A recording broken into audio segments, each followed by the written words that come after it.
반갑습니다, 여러분. 오랜만이죠? 지금 밖에 눈 오고 있나요, 혹시? 내일까지 뭐 눈이 많이 온다는 소식이 있는데 여러분 오고 가면서 조심하십시오. 네, 미끄러질 수도 있고요. 어릴 때는 이렇게 눈 오는 게 너무 좋기만 했는데 사실 저는 지금도 좋습니다.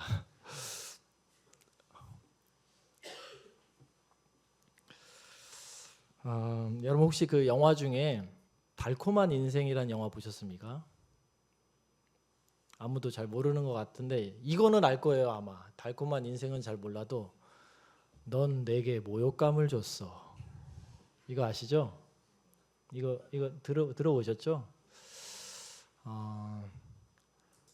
이병헌이 이제 뭐 보디가드 같은 역할로 나오고 또 김영철 관심법 이렇게 끄덕이는 분은 나이가 좀 있으신 분이죠. 관심법 했던 우리 김영철이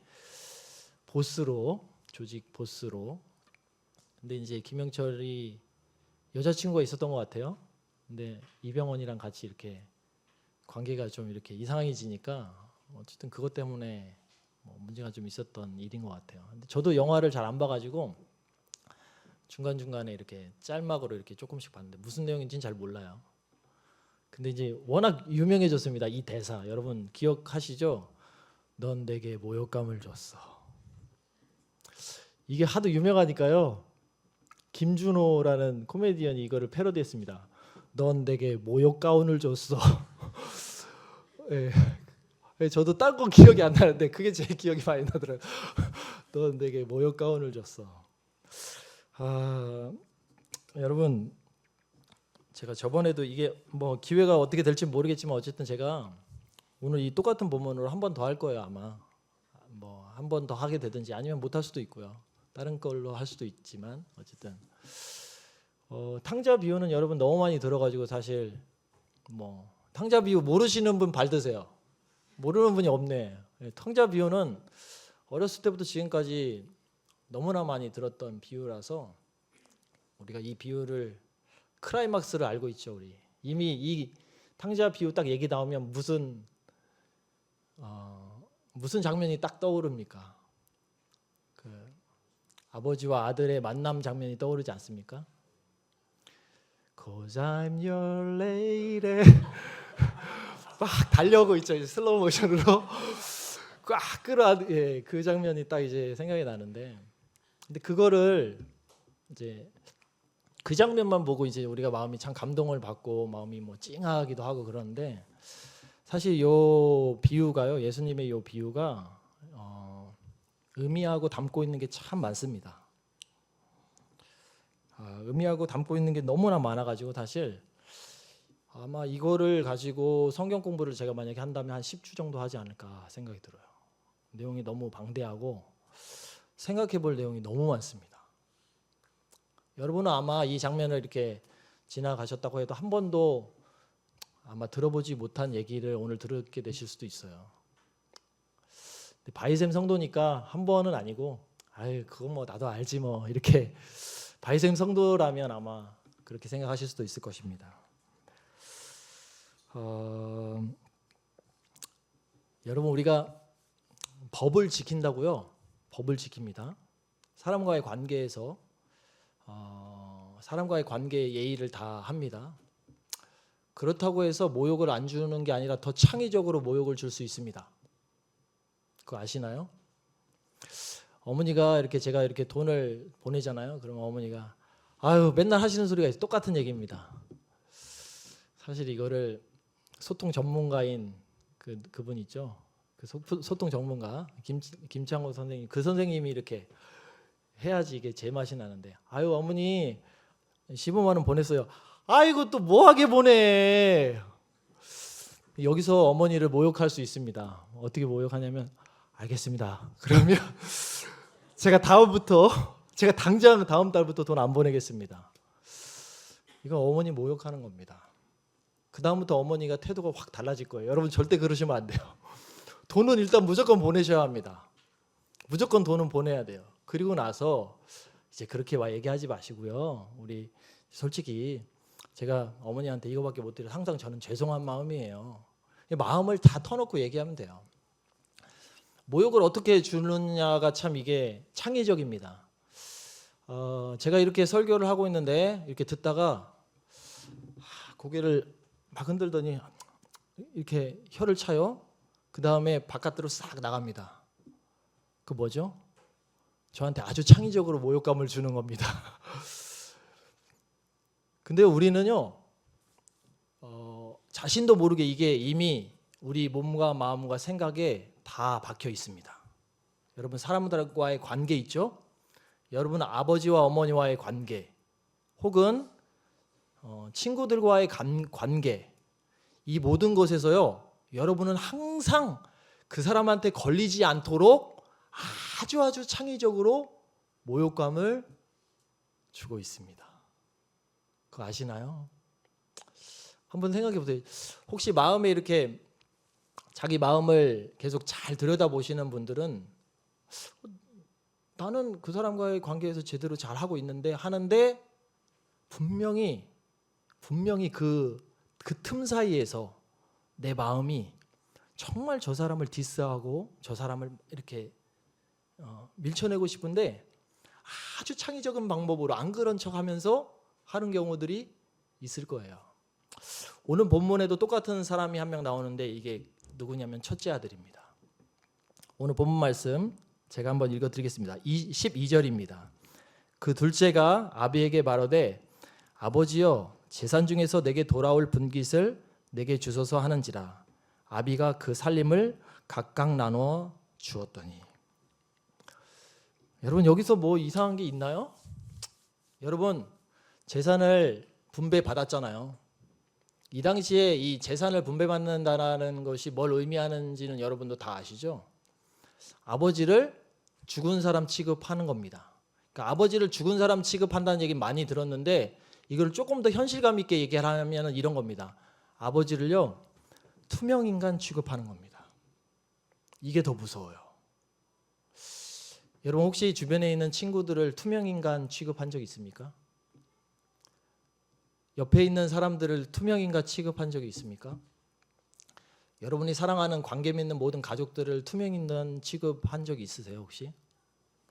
그거 뭐 하는 거죠?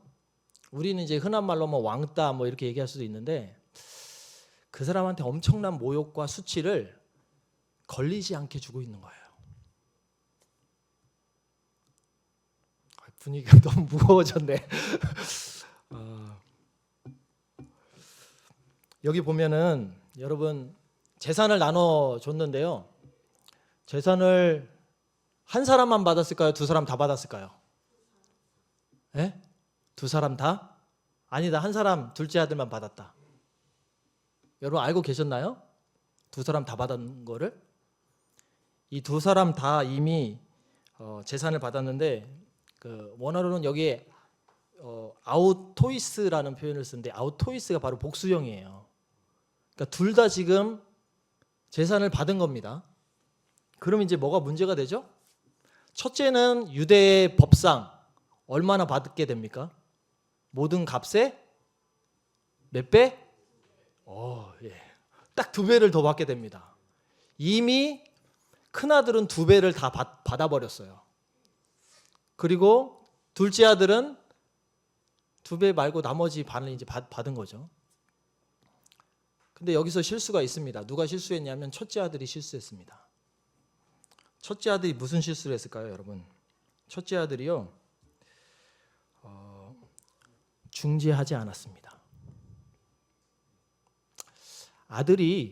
둘째 아들이 방탕하게 이제 방탕한 생활을 하려고 마음을 이제 다 자기 마음대로 하고 싶어가지고 아버지 돈을 다 챙긴 다음에 먼 나라 가서 여행하면서 막 방탕하게 쓸 생각을 다 하고 있었어요. 이미 그 전부터 말을 더럽게도 안 듣는 아들이었어요. 둘 다. 왜 둘 다인지 이제 조금 있으면 알게 될 겁니다. 이미 더럽게도 말도 안 들고 있는 아들이었는데 첫째 아들은 그걸 숨기고 있어요. 나는 아빠 말씀을 더럽게도 안 듣지 않고 더럽게도 안 듣는 척을 안 하고 있는 겁니다. 그러니까 마음을 걸리지 않고 있는 거예요. 왜냐하면 아빠한테 순종하는 척을 계속 하고 있거든요. 그리고 뭐만 바라보고 있냐면 빨리 아버지가 요 돈을 나한테 다 넘길 것만을 기대하고 있으니까 지금 아들이 그것에 광분해서 그것을 견디지 못하고 폭발해버린 둘째 아들이 이미 이제 나는 이제 싫어. 나 이제 아버지 마음대로 하기 싫어. 나 이제 내 마음대로 살아볼 거야. 그렇게 했던 둘째 아들을 말리지 않고 있는 거예요. 뭔지 아세요?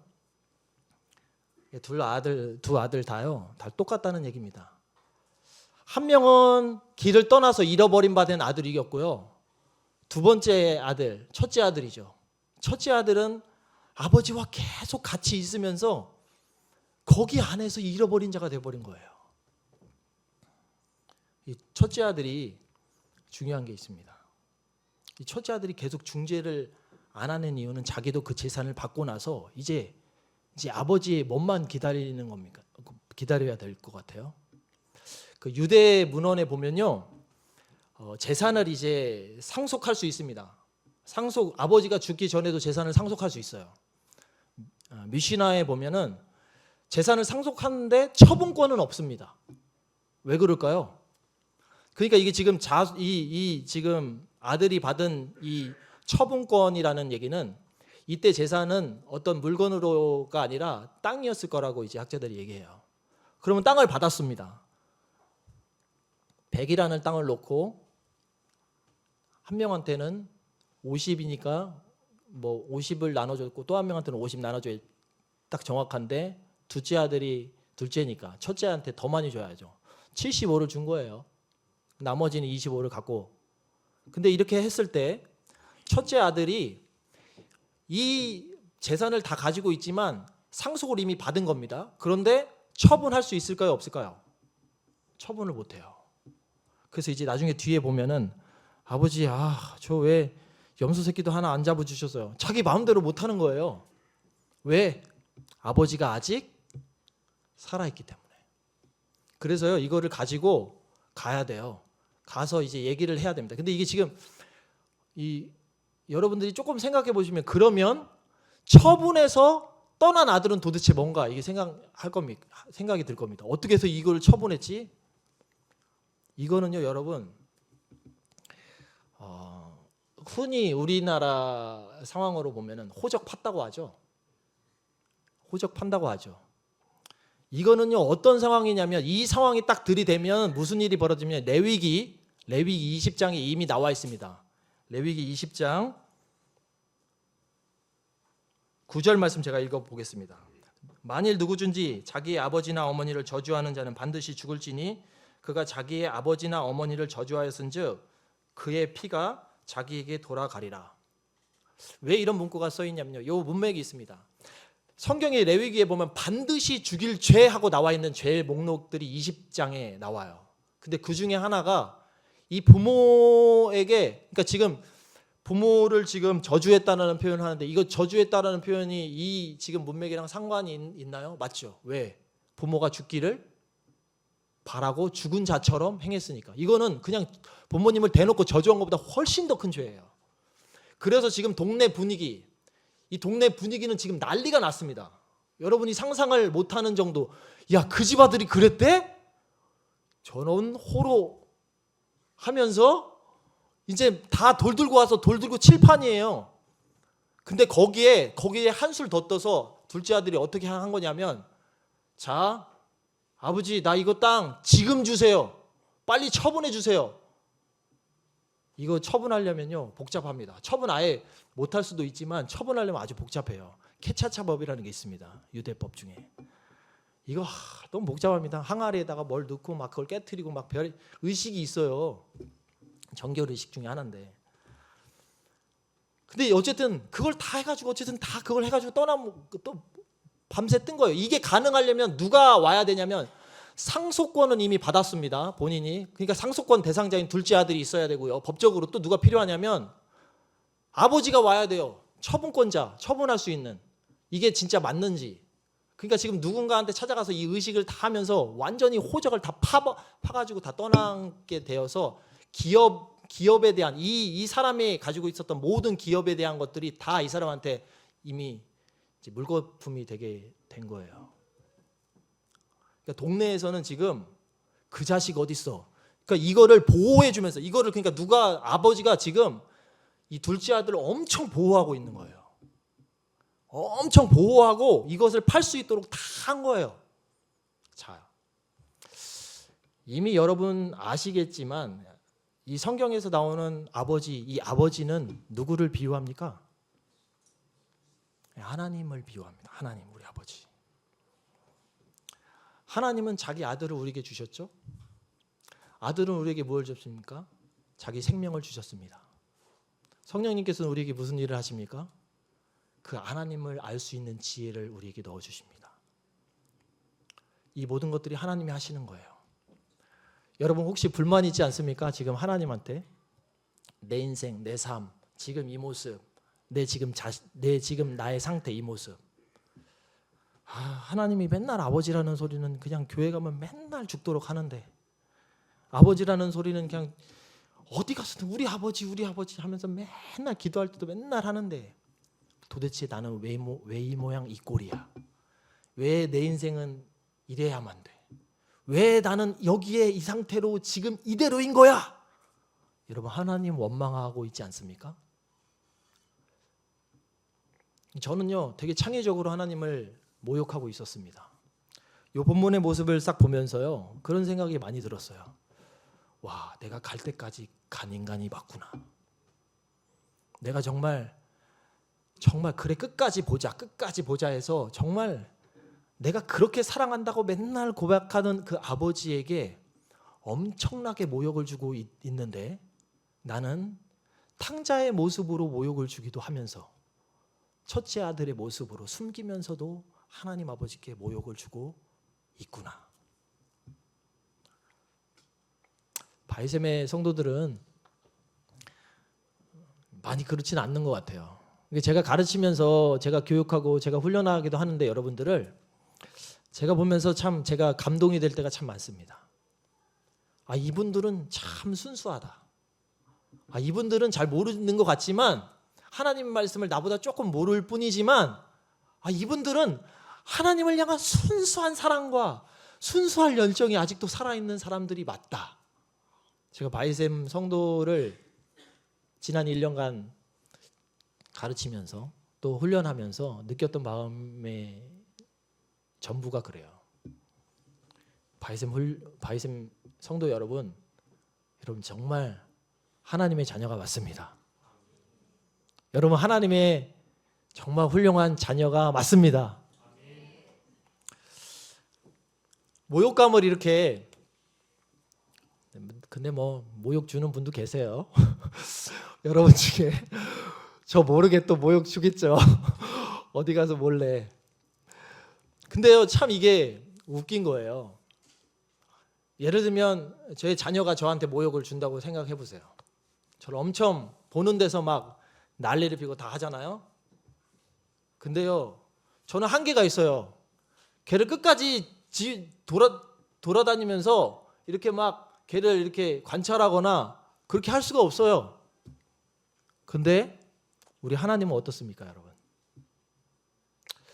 우리 하나님은요 자기 자녀를 주셨고 그 자녀는 우리에게 생명을 주셨고 성령께서는 우리에게 그 모든 것을 깨달을 수 있는 지혜를 주셨습니다. 하나님은 시간하고 상관없이요 여러분을 계속해서 지켜보고 계시고 여러분에게 관심을 가지고 계시고 여러분의 사랑을 끝까지 붙들려고 하고 계십니다. 그런데 우리는 보이지 않는 곳, 보이는 곳 어디서든 하나님은 모든 것을 다 보고 계시는 분이기 때문에, 하나님은 모든 것을 알고 계시는 분이기 때문에, 하나님은 여러분의 심령 안에 있는 모든 하나하나의 순간순간 모든 것을 꿰뚫러 보고 계시는 분이기 때문에 하나님이 받는 모욕감은 정말 우리가 상상할 수 없을 만큼 큽니다. 여러분 그걸 알고 계시나요? 그런데요 더 놀라운 사랑은 하나님은 그렇게 모욕을 당하심에도 불구하고 날마다 우리에게 회개의 모멘텀을 주신다는 겁니다. 이 모멘텀이라는 용어가 물리학 용어고 주식에서도 쓰이는 모멘텀 쭉 올라간다. 뭐 주가가 쭉 올라갈 때 주식 모멘텀이다. 아니면 물리학적으로는 이게 물체가 막 움직일 때 같은 방향으로 진행 방향으로 움직일 때 쓰는 얘기입니다. 여러분, 근데 회계의 모멘텀이 어떻게 도래하냐면요. 오늘 본문 말씀 보니까 너무 신기하게 도래해요. 흉년을 통해서 도래합니다.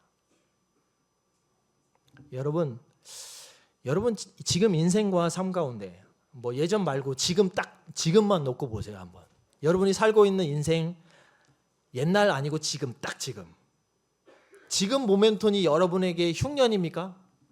영적인 흉년입니까? 재정적인 흉년입니까? 관계적인 흉년입니까? 여러분 지금 있는 모든 상황, 자녀의 문제, 내 그 직장의 문제, 사람과 관계하는 그 수많은 관계의 문제가 여러분 인생과 삶 가운데 계속 흉년이고 계십니까? 그 흉년의 삶 안에서요, 주님이 우리에게 바라시는 게 있어요. 근데 이때 참 무서운 게 있습니다. 오늘 본문 말씀 15절 제가 읽어드리겠습니다. 가서 그 나라 백성 중 하나에게 붙어 사니 그가 저를 들러 보내어 돼지를 치게 하였는데, 이 사람이 지금 둘째 아들이 아버지의 명을 어겨서 밖으로 이제 이방 나라로 갔습니다. 이방 자체가 일단 부정을 의미해요. 부정을 의미합니다. 그런데요, 여기서 지금 그 나라 백성 중에 한 사람이요, 얼마나 능욕하는지 보십시오. 이 사람이 지금 유대인인 이 둘째 아들이 유대인이라는 사실을 이미 알고 있어요. 그 유대인들에게 돼지라는 존재는 어떤 존재인지 여러분 아실 겁니다. 이미 돼지랑 같이 있을 수도 없어요. 돼지를 만져서도 안 됩니다. 돼지를 만질 뿐만 아니라 돼지고기를 먹지도 못해요. 그만큼 이 돼지라는 것은 엄청나게 부정을 뜻해요. 근데 그 부정 있는 대로 일부러 글로 보낸 거예요. 일부러 계속 그쪽으로 보낸 거예요. 뭐 하라고? 수치당하라고, 모욕당하라고. 그리고 지금 뭐라고 했습니다. 지금 이 동네에도 뭐가 들었어요? 흉년이 들었어요. 흉년이 들었는데 지금 입이 하나 들어온 거예요. 내 재산을 조금이라도 어떻게 갉아먹을 수 있는 애가 한 명 입이 들어온 거예요. 얘를 어떻게 해야 될까요? 잘 보살펴 줄까요? 그럴 수 없죠. 어떻게 해서든 쫓아내고 싶은 거예요. 그래서 어떤 일까지 시킨 거냐면 돼지 한번 쳐봐라, 몰아낸 겁니다. 이 돼지를 치는 일을 감당하면서요, 이 아들이 생각을 하는 거예요. 이게 도대체 무슨 일인가? 여러분, 패션 오브 크라이스트 영화를 보면은요, 패션 오브 크라이스트에서 예수님이 십자가에서 죽는 장면, 그 아픔 당하시고 고통 당하시는 장면에 서양 사람들은 그것의 포커스가 완전히 이렇게 되어 있습니다. 서양 사람은 그래요. 근데 동양은 어떤 시선인 줄 아세요? 동양은 예수가 십자가에 그냥 네이킷 발가벗겨진 것 자체에 벌써 거기서 뭐 매 맞고 안 맞고 그 문제가 아닙니다. 여러분 여기 옷 다 벗기고 여기 안양시내 계속 다 그냥 맨정신에 돌아다닌다고 생각. 한국도 그 정서가 있어서 그래요. 그러면 아마 자살할 겁니다, 여러분. 아마 여러분 자살할 거예요. 나는 그렇게 옷 안 입고 하루 종일 여기 돌아다니면서 옷 다 벗기고 누구도 날 막아주지 않고, 그리고 거기에다가 그렇게 옷을 벗었는데 거기에다가 침을 뱉고 가는 사람마다 따귀를 한 대씩 때리고 이러면은요, 그 맞아서 아픈 거가 하나도 뭐 느낌도 안 날 겁니다. 그 수치심과 그 고통이요, 어마어마해요. 동양 사람들은 그걸 되게 힘들어해요. 그 수치심을. 서양은 그 아픔 당하는 거에 포커스를 맞춰가지고, 와, 예수님 아픔. 물론 저는 둘 다 싫어요. 둘 다 싫어요. 아픔 당하 한 대만 맞아도 막 살이 다 뜯겨져 나가는데 못 참죠. 그 아픔과 고통을 예수님이 당하신 거예요. 그리고 우리를 살리셨죠. 왜 그 아픔과 고통과 수치를 당하셨냐면요, 여러분이 인생 가운데 살면서 받아야 되는 수많은 수치와 모욕감을 이제 없애는 방법, 이제 없애야 된다. 내가 내 생명으로 너희들을 살 건데 너희들은 내가 내 생명으로 사서 더 이상의 수치와 더 이상의 모욕감은 내가 다 받겠다. 너희들이 이제 자유해라. 이게 진짜 자유입니다. 이 자유를 못 누리면요, 예수님이 수치받은 것이 우리하고 아무 상관없는 겁니다. 예수님이 고통당하는 거, 아픔당하는 것도 다 마찬가지예요. 참 구원의 역사와 자유함이 우리는 못 누리는 거예요. 자, 시간이 벌써 많이 갔군요.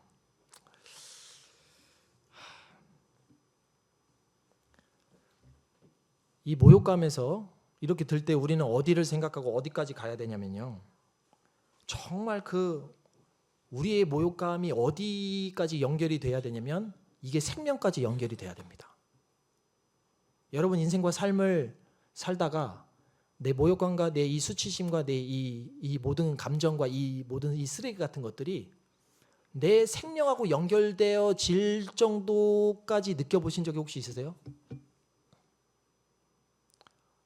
이런 상태까지 딱 가야 됩니다. 이런 상태까지 딱 가면 그때 돌이킴이 딱 일어나요. 왜냐하면 이제 더 이상은 안 되겠거든. 아, 이러다가 내 생명까지 잃겠구나. 내 생명이 떨어지는구나. 내 생명이 사라지는구나. 이 상태까지 정확하게 딱 간 상태를 내가 주님 안에서 인식하는 순간, 그때가 바로 모든 죄를 하나님 앞에 고백하며 모든 죄 앞에 하나님 앞에 정확하게 엎드릴 수 있는 순간이에요. 여러분 그 순간이 찾아오셔야 하는 거예요. 우리의 수치심과 이 모든 것이 아직 다 감추어져 있습니다. 다 이렇게 포장되어 있어요. 어딜 가든지 그걸 다 숨길 수 있게 만들어놨어요. 그런데 이것이 흉년이라는 하나님의 채찍이 우리 하나님을 떠난 인간에게, 여러분과 저에게 어디에서 이것이 정말로 은혜로 여겨질 수가 있냐면, 이 수치심이 생명이랑 연결되어지는 것 같은 느낌을 받을 때, 자기 스스로는 도저히 이제 어떻게 할 수도 없을 이 수치감과 이 모멸감, 이 상태에 나를 이제 정말로 살릴 수 있는 분은 딱 한 명, 오직 한 분, 예수님이다. 이 모든 것에서 날 구원할 분은 오직 한 분, 예수님이다.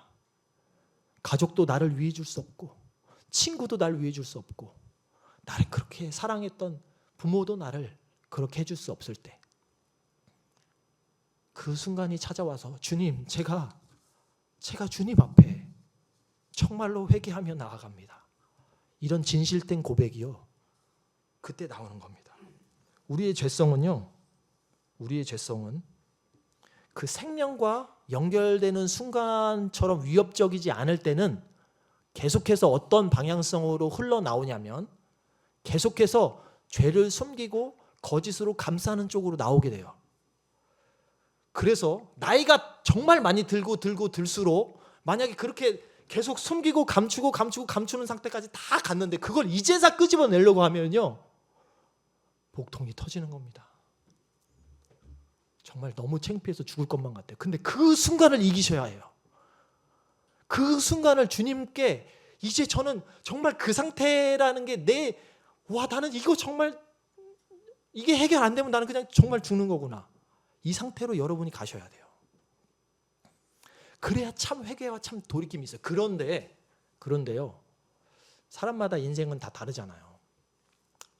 그게 다 다릅니다. 누구에게 딱 맞춰줬다고 할 수가 없어요.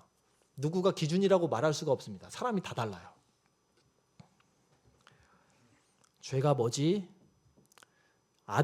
첫째 아들은 나는 아버지의 명을 다 어김이 없었습니다. 29절 말씀 제가 읽어드리겠습니다. 아버지께서 대답하여 가로되 내가 여러 해 아버지를 섬겨 명을 어김이 없거늘 내게는 염소 새끼라도 주어 나와 내 벗으로 즐기게 하신 일이 없더이다. 제 아들은요, 뭘 하고 있냐면, 계속해서 첫째 아들은 뭘 하고 있냐면, 여러분들이 첫째 아들인지 둘째 아들인지 잘 몰라요.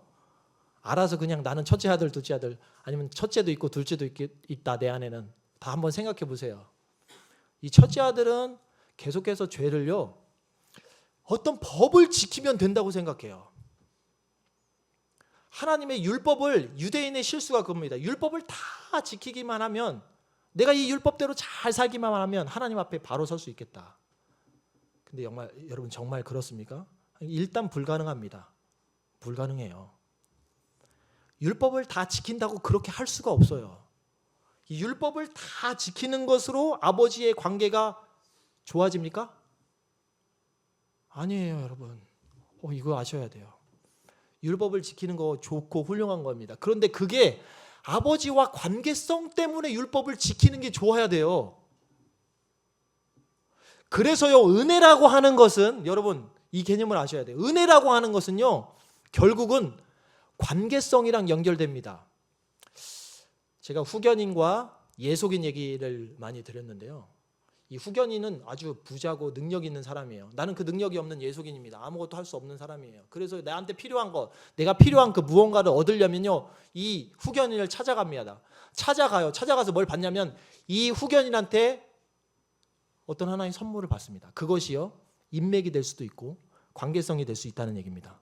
그리고 그게 돈이나 명예가 될 수도 있고 기회가 될 수도 있어요. 그 모든 것을 이 후속인, 이 후견인한테 찾아서 받으면요, 뭐가 형성되냐면 관계가 형성됩니다. 이 관계가 중요한 거예요. 그래서요, 이 은혜를 이 성경에서 뭐라고 표현했냐면 카리스, 선물로 표현합니다. 이게 바로 은혜예요. 그래서 이 은혜를 받으면요, 이 고대 문법입니다. 고대 시대는 이 문법을 가지고 이 성경을 읽어야 돼요. 이 선물을 받으면 바로 무엇이 생기냐면 이 후견인, 나, 예속인 이 사이에 관계가 형성이 됩니다.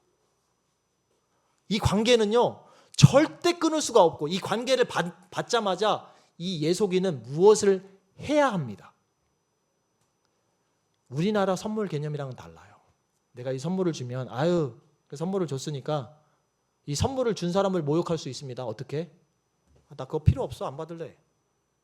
이렇게 해버리면 선물을 준 사람을 모욕하는 거죠. 그리고 어떤 사람은 선물을 받았어요. 받고 나서 이 선물을 되게 하찮게 여겨. 되게 하찮게 여겨. 그러면 이 선물을 준 사람을 바로 모욕하는 겁니다. 관계를 깨트리는 거예요. 또 선물 또 뭐가 있죠? 이 선물을 준 사람은 이 당시에요, 동네방네 돌아다니면서 얘기했어야 돼요. 와, 이 사람이 나에게 이렇게 좋은 것을 줬다, 이런 기회를 줬다. 때가 때마다 돌아다니면서 이 얘기를 하고 다녔어야 돼요. 이게 그 당시의 문법이에요. 그래서 여러분 은혜를 생각하면요, 은혜라고 하는 거는요, 그냥 은혜가요 순환적입니다. 계속 순환돼요. 받으면 받을수록 나는 계속해서 또 하나님께, 아버지, 이 후견인 그분이 바로 이제 하나님이 되는 거죠. 이 하나님께 계속 그 은혜를 다시 그래, 나는 은혜 받았으니까 그냥 끝이야? 절대 그렇지 않아요. 이 사랑과 은혜를 받으면요, 이 은혜 받은 걸로 끝이라는 것은 은혜 자체의 개념을 이해를 못한 거예요. 은혜를 받으면 계속 그분을, 그래서 우리 지금 뭐 하는 거죠? 지금 금요철하고 예배하는 거잖아요. 감사를 올려드리는 겁니다. 그래서 감사를 계속 올려드리잖아요. 그러면 그 은혜가 또 순환이 됩니다. 하나님이 또 우리에게 은혜를 또 베푸세요. 이 은혜가 순환이 돼야, 계속해서 순환돼야 우리가 신앙생활을 잘하고 있는 게 되는 겁니다. 그냥 어느 순간 나 하나님의 은혜를 잘 못 받게 됐어. 요즘 왜 이렇게 은혜가 없지? 그럼 뭐가 지금 문제죠? 나와 하나님과의 관계가 지금 문제가 된 거예요. 선물을 나에게 주신 그 하나님에 대해서 그 선물의 값어치를 업신여기거나, 아니면 이 선물을 준 것에 대해서 너무 좋은 거 줬어, 너무 감사하다라고 계속해서 표현하지 않으면 우리는 이걸 예배라고 합니다. 그 예배는요, 담임 목사님이 엄청 강조하죠. 강조할 수밖에 없어요. 은혜의 수단인 거예요. 그래서 웨스트민스터 소요의 문답에도 나옵니다. 이 예배를 통해서 우리는 은혜를 받는다. 이게 계속 왔다 갔다 해야 합니다. 근데 나는 이제 은혜를 많이 받았어. 오늘 참 은혜도 많이 받았으니까 나는 이제 잘 버틸 수 있을 거야. 여러분 죄송해요. 우리는 그거 갖고 버틸 수 없습니다. 지금 살고 있는 이 세상은요, 은혜를 딱 까먹기 좋게 세팅되어 있어요. 다 까먹기 좋게 정확하게 세팅되어 있습니다. 우리 이제 밖으로 나가서 다른 사람하고 관계 맺기 시작하잖아요. 은혜 다 깨집니다. 그래서 우리는 다시 뭐 하러 와야 됩니까, 이곳에? 그래서요, 제발 오해하지 마세요. 목사님들이나 다른 사람들이 야, 수요 예배도 와야 돼. 뭐 금요철에도 와야 돼. 아니, 뭔 놈은 그렇게 예배를 많이 드린대? 매 예배 드려도 똑같더만. 그 똑같다고 하면요, 뭐가 지금 이 순환이 안 이루어지고 있는 겁니다. 순환이 깨진 거예요. 이 순환이 깨지면 그 사람에게는 계속해서 은혜가 머물 수가 없고 은혜가 임할 수도 없습니다. 큰아들이 정말 큰 실수를 한 거예요. 큰아들은 아버지와의 그 일을 잘 하고 있으면 그게 그 법을 잘 지키려고 참고 있으면 그렇게 참고 속이면서 막 하면은 그게 어떻게 되겠습니까? 나중엔 터지죠. 그래서 잘 됐구나. 둘째 아들이 돈 들고 나간다고 하니까 안 말린 거예요. 동생을 엄청 말렸어야 돼요. 야, 너 그러면 안 되잖아. 야, 그러면 큰일 나. 이렇게 말려야 되는데 내심 그 속에도 뭐가 있어요? 잘 됐다, 이 자식. 와, 잘 됐다. 네가 대신 터뜨려 주는구나. 나는 터뜨릴 수 없어. 나는 왜냐면 꼭 2배를 받아야 되거든. 나는 첫째잖아. 이랬던 거예요. 시간이 많이 가서요, 여러분.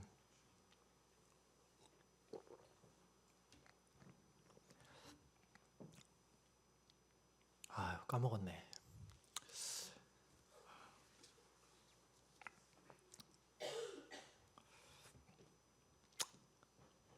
하나님께 우리가 은혜를 계속 순환적으로 왔고 순환적으로 돌려도록 이렇게 계속해서 이 순환이 될 수 있도록 계속 하는 것은요, 여러분이 예배 자리에 나오고 그리고 여러분이 지금 받았던 것이 무엇인지를 기억해야 됩니다. 이게 귀한 거죠. 지금 여러분 안에 지금 들어와 있는 이게 다 그거 중요한 거죠. 귀한 거죠. 제일 중요한 거 맞습니까? 이 하나님이요. 하나님이 우리에게 그 예수를 주셨을 때요. 하나님이 예수를 주셨을 때 전부를 주신 거예요. 이게 얼마나 소중한지를 모르면요. 제가 맨날 왜 똑같이 그 얘기만 하는 줄 아세요? 왜 맨날 그 복음 그 얘기만 맨날 똑같이 하는 줄 아시겠어요? 이게 중요하고 소중하다고는 너무나 말들을 많이 하세요. 저도 그렇게 저도 그걸 강조하는 저도 이게 중요하다고 까먹을 때가 너무 많거든요. 이게 중요하고 이게 너무나 소중하다라는 하나님께 내가 받은 그 영원한 생명, 예수님의 생명이라는 게 너무너무 소중하고 이거는 다른 그 무엇과도 바꿀 수 없고 이거 없으면 난 아무것도 아니다. 거기까지 여러분 인생을 한번 넣어 보신 적이 있으세요? 정말 이거 아니면 아무것도 아니라고 생각만 하는 사람은요, 우리 신앙생활을 잘못하고 있는 겁니다. 이게 정말 아무것도 이게 너무 소중해. 근데 그 너무 소중한 거를 여러분 표현하셔야 됩니다. 요거를 표현을 안 하고 너무 소중해 했는데 하나도 소중하게 안 하면은요, 이게 지금 선물을 가지고 하나님을 엄청 계속 모욕하고 있는 거예요. 왜냐하면 하나님은 신이잖아요. 전능자예요. 어디 우리가 보지든 보지도 않든 거기서 지금 내 안에 이 들어와 있는 예수를 내가 생명으로 던진 예수는 자기 자신의 생명을 주고 준 그 모든 것을 정말 소중히 여기고 있는지 소중하게 여기지 않고 있는지를 저는 가끔 보려고 하지만 여러분 만날 때만 이렇게 보려고 하고 체크해 드리려고 하지만 하나님은 계속 보고 계신다는 거예요. 그러니까 속이 타들어가죠. 하나님은. 그런데요, 하나님이 그걸 아셨을까요? 모르셨을까요? 우리가 이것을 계속 소중히 여기지 않는다라는 걸 아셨을까요? 모르셨을까요? 이미 하나님은 아셨습니다. 이미 우리가 하나님을 버린 순간, 에덴 동산에서 선악과를 따먹는 순간, 선택의 자유가 주어지는 순간, 선택을 하는데 선택의 기준이 하나님이 아닌 내가 모든 것의 기준이 되어 버리는 순간 그때부터 이미 결정 난 거예요. 나 여기 있는 거 하나도 소중하게 생각 안 할 일이 훨씬 더 많아. 그런데도요, 여러분 이걸 아셔야 합니다. 첫째 아들과 둘째 아들이 이렇게 했을 때 아버지의 반응이에요. 첫째 아들과 둘째 아들이 이렇게 했을 때 오히려 둘째 아들은 그 의식을 치르면서 그렇게 막 하는 것까지 다 도와주고 이렇게 보호하면서까지 다 지 마음대로 할 수 있게 내버려 두는 것. 이것이 바로 뭐였냐면, 그러니까 순종하지 않아도 뭐라고 하지 않을 그 순종을 했으면 하는 아버지의 마음이 있지만, 네가 순종 안 해도 나는 너를 사랑하는 것을 포기하지 않겠다라고는 하나님의 마음이 숨어 있는 겁니다. 그래서요, 여러분 이걸 아셔야 돼요. 진정한 사랑은 거부할 수 있는 자유를 주는 거예요. 제가 참 우리 아이들한테 미안한 얘기인데, 제가 자녀 교육을 하면서 거부할 수 있는 자유를 좀 덜 줬어요. 부모가요, 여러분 그걸 아셔야 됩니다. 부모가 오냐 하면 어떡합니까? 애들이 할아버지 나중에 뭐까지 잡는다? 수영까지 잡아요. 제가 요즘 영화를 잘 보니까요, 오냐 해서 키운 자녀가 나중에 부모를 패 죽이는 사건이 나옵니다. 패 죽였어요. 그냥 오냐 키웠는데 패 죽여버렸어. 부모뿐만 아니라 다른 사람까지 죽여요. 이제 계속해서 그런 일이 발생합니다. 그런데 진짜 진정한 사랑은 거부할 수 있도록 내비두는 것도 진정한 사랑이에요. 여러분 이미 훌륭한 부모님이셔서 잘 아실 거예요. 이 자녀에게 거부할 수 있는 권한을 주는 것도 부모로서 꼭 해야 되는 거예요. 자발성을 가지고 자발적으로 다 아빠 엄마 말씀을 다 100% 안 들어도 된다라는, 그래도 나는 부모니까 내가 너를 사랑하는 건 포기하지 않을 거야 라는 것을 말이 아니라 행동으로 보여줘야 돼요. 근데 저는 말로 많이 했어요. 참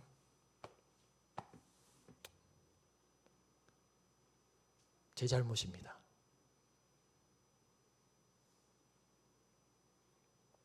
잘못 키웠어요.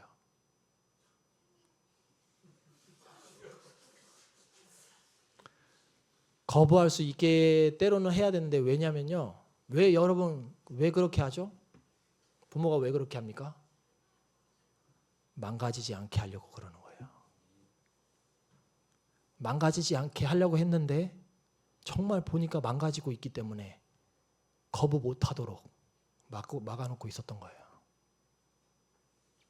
여러분 이 모든 것을 언제 깨닫죠? 우리는 이미 성인이 되신 여러분 다 이걸 다 부모님이 그랬을 거라는 마음을 깨달으셨나요? 만약에 깨달으셨다고 하면 아멘 하지 마시고 고개만 끄덕 해주세요. 나는 이제 알았습니다. 부모가 나를 진짜로 사랑하고 다 나를 위해서 그랬다는 것을 이미 아셨죠, 여러분? 이거를 뭐라고 합니까? 철들었다고 합니다. 근데요, 어른 중에 아직도 철이 안 든 사람이 있어요.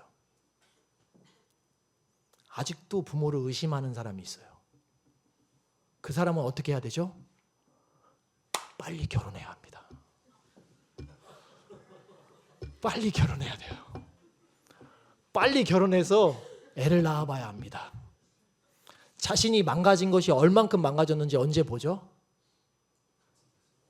자식이 태어나면 그때 알아요. 나같이 하고 똑같이 나같이 이렇게 하면 내 자식이 이렇게 망가지는 그 꼴은 또 못 보거든요. 그 자식이라면. 그 자식이야. 자, 여러분 오늘 첫째 아들, 둘째 아들 얘기를 제가 이렇게 해드리면서요, 첫째 아들, 둘째 아들이 상속을 다 받고 이 모든 얘기를 다 여러분 들으셨어요. 이제 여러분은 뭐 하셔야 되냐면 철이 드셔야 합니다. 이 모든 것들이 바로 뭐랑 연결되냐면 하나님 아버지와 나와의 그 관계성이에요. 내가 아직 철이 안 들었어요. 아직 내 마음대로 하고 싶고 내 뜻대로 하고 싶고 내가 하고 싶은 대로 하려고 하는 그 선악과를 따먹은 그 죄성, 내 자아의 이 모든 것을 내 마음대로 내 자아가 하고 싶은 대로 다 하려고 하는 그 속성, 이것이 종결지어지는 순간은요 죽어야만 가능합니다. 그래서 십자가에 예수가 오신 거죠. 내가 죽어야 되는데 내가 죽을 수 없어. 왜냐하면 내가 죽는 거를 나보다 더 싫어하는 분이 계신데 그분이 바로 나를 너무 사랑하시는 하늘 아버지.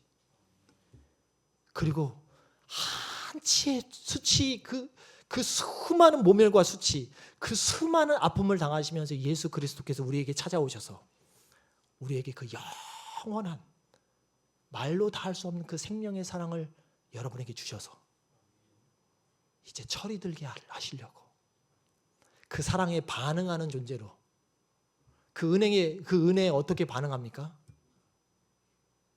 이 은혜에 반응하는 것을 바로 우리가 예배라고 합니다. 우리가 그래서 하나님을 예배하는 겁니다.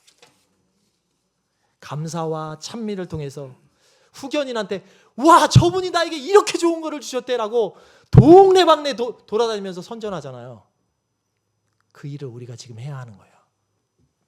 그게 은혜의 순환입니다. 경건이 여러분 뭐라고 생각하세요? 경건이 하나님 말씀 잘 보고 하나님 말씀대로 열심히 살려고 막 난 거룩하게 죄도 안 지. 경건이요, 하나님 앞에 누가 되지 않는 겁니다. 간단하게 설명하면 그래요. 나에게 그 영원한 생명을 엄청난 대가, 그 누구도 치를 수 없는 그 대가를 하나님이 치르시고, 예수 그리스도가 그 아픔과 그 엄청난 대가를 치르시고 나에게 진짜 생명을 주셨다라는 걸 믿는 사람, 그 사람이요 하나님 앞에서 내가 이 사랑을 받았는데 어떻게 마음대로 사니? 내가 이 사랑을 받고 지금 여기서 지금 내가 이 자리에서 이 은혜를 받고 있는데 내가 어떻게 다른 곳을 볼 수 있니? 내가 어떻게 다른 사람한테 갈 수 있니? 내가 어떻게 다른 신을 섬길 수 있니? 요 태도예요, 요 태도. 이게 진짜 경건한 자예요. 하나님 앞에 진짜로 경건한 자로 살게 되시는 바이즘의 성도 되시기를 주님의 이름으로 축복합니다. 여러분, 말씀을 마무리하겠습니다. 제가 볼 때는요, 하나님이 제일 큰 문제인 것 같아요. 왜 우리를 하나님이 우리 아버지라는 게 제일 큰 문제예요. 하나님이 우리 아버지만 아니어도 마음대로 살고 마음대로 다 할 수 있습니다. 제일 큰 문제는 하나님이 우리 아버지라는 게 문제예요. 그리고 은혜 받으면 신기하게 그게 그 아버지가 나의 진짜 아버지라는 게 너무 절실해지는 겁니다. 은혜를 받기 시작하면요, 하나님의 말씀이 정말로 들리기 시작하면 내 안에 내가 아무것도 지금 가진 소유가 없는데도 내 안에 있는 이 예수님의 생명 때문에 가슴 뛰고 가슴 설레어지고, 이 예수님과 이 하나님의 사랑 때문에 그분에 대한 아버지의 사랑이 느껴지는 것, 이렇게만 된다면, 이렇게만 살 수 있다면 참 복된 인생입니다, 여러분. 근데 아버지가 우리 아버지라서 내가 헛짓을 못하는 겁니다. 여러분, 헛짓 하고 싶지 않으세요? 좀 방황도 하고 싶고 한번 좀 어디 호박 나이트도 좀 가고 싶고 그러고 싶잖아요. 나한테 조금만 서운하게 하면 이번에 나 떨어뜨리기만 해봐 하나님. 내가 지금 다 속으로 생각하는 거 있어. 이번에 우리 재산 어느 정도 늘지 않기만 해봐. 내가 그 아파트 당첨 안 되기만 해봐. 아버지 진짜 아버지한테 계속 우리는 으름장을 놓죠. 한편으로는 감사해요, 그것도. 왜냐하면 그래도 그분이 내 아버지라고 생각하니까.